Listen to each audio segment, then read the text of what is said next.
আমার বটুদার প্রতি আবেদন রইল, এই মাঠে যখন আমি পারফর্ম করব, যদি আর কোনোদিনও করি, এখানে একজনও মাদক দ্রব্য সেবন করবে না, একজনও গাঁজা খাবে না, ঔষধি পরমাঔষধি খাবে না,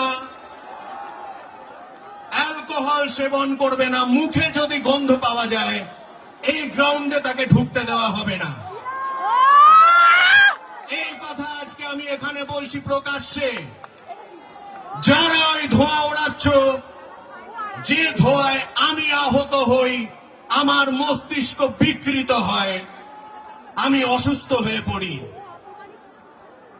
সেই ধোঁয়াকে আমি আমার কাছে আর ঘেঁষতে দেব না। কল্যাণী, তোমরা এই কল্যাণকর কথাটা মনে রাখবে। মানব কল্যাণ, তোমাদের কল্যাণ, আমার নিজের কল্যাণে বললাম। আর আজকে একটা অন্য যন্ত্রণা থেকেও বললাম। এই কথাটা কেন বললাম? আজকে অন্য যন্ত্রণা থেকে এই রুখে দাঁড়ালাম। কেন আজকে আমি রুখে দাঁড়ালাম? এটা যার বোঝার সে বুঝে নাও, আমি প্রকাশ্যে বলবো না। ধন্যবাদ।